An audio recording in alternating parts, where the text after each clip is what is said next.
କେନ୍ଦୁଝରରେ ନିର୍ମାଣାଧୀନ ଏସ୍ଏନ୍ ମହାନ୍ତି କିସ୍ ବିଦ୍ୟାଳୟ ପରିଦର୍ଶନ କଲେ ପ୍ରତିଷ୍ଠାତା ଡକ୍ଟର ଅଚ୍ୟୁତ ସାମନ୍ତ।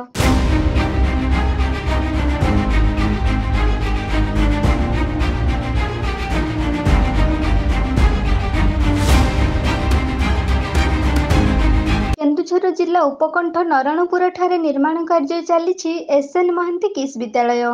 ବିଶ୍ୱରେ ସ୍ୱତନ୍ତ୍ର ସ୍ଥାନ ଅଧିକାର କରିଥିବା କିସ୍ ବିଦ୍ୟାଳୟ ଭୁବନେଶ୍ୱରରେ ବର୍ତ୍ତମାନ 40,000 ଛାତ୍ରଛାତ୍ରୀ ପଢୁଛନ୍ତି। ସେହି କିସ୍ର ଶାଖା ବର୍ତ୍ତମାନ କେନ୍ଦୁଝରରେ ହେଉଥିବାରୁ କେନ୍ଦୁଝରବାସୀ ଡକ୍ଟର ଅଚ୍ୟୁତ ସାମନ୍ତଙ୍କୁ ସାଧୁବାଦ ଜଣାଇଛନ୍ତି।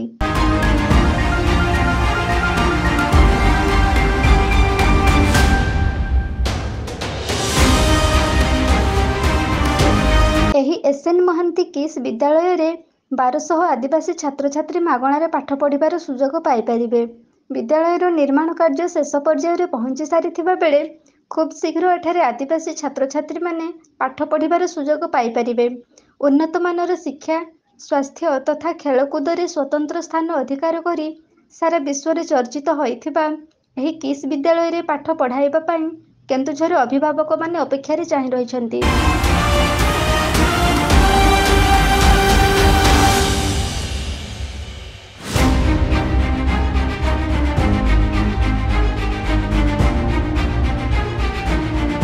ଆଜି କିସ୍ ଓ କିଟ୍ର ପ୍ରତିଷ୍ଠାତା ଡକ୍ଟର ଅଚ୍ୟୁତ ସାମନ୍ତ ନିର୍ମାଣାଧୀନ କିସ୍ ବିଦ୍ୟାଳୟକୁ ପରିଦର୍ଶନ କରିବା ପାଇଁ ଆସିଥିଲେ।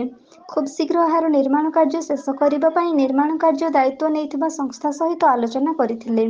ବାକି ଥିବା କାର୍ଯ୍ୟକୁ ତୁରନ୍ତ ଶେଷ କରିବା ପାଇଁ କାର୍ଯ୍ୟକାରୀ ସଂସ୍ଥା ପ୍ରତିଶ୍ରୁତି ଦେଇଛନ୍ତି।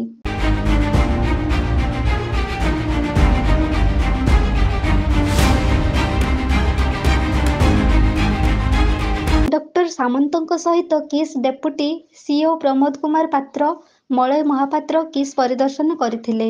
ତାଙ୍କ ସହିତ କେନ୍ଦୁଝରରେ ଗଠନ ହୋଇଥିବା କିସ୍ କମିଟିର ସମସ୍ତ ସଦସ୍ୟଙ୍କ ସହିତ ଉପସଭାପତି ବାସୁଦେବ ସିଂ, ସମ୍ପାଦକ ଶ୍ୟାମ ସୁନ୍ଦର ନାୟକ, କାର୍ଯ୍ୟକାରୀ ସମ୍ପାଦକ ନରେନ୍ଦ୍ର ନାୟକ, କୋଷାଧ୍ୟକ୍ଷ ଗୁରୁଚରଣ ନାୟକ, ନିତ୍ୟାନନ୍ଦ ନାୟକ, ଶ୍ରୀକାନ୍ତ ନାୟକଙ୍କ ସହିତ କେନ୍ଦୁଝର ଜିଲ୍ଲା କୋଅର୍ଡିନେଟର ଜଗବନ୍ଧୁ ଦାସ, ବରିଷ୍ଠ ସଦସ୍ୟ ଶିବଶଙ୍କର ମାଣ୍ଡି ପରିଦର୍ଶନରେ ସାମିଲ ଥିଲେ।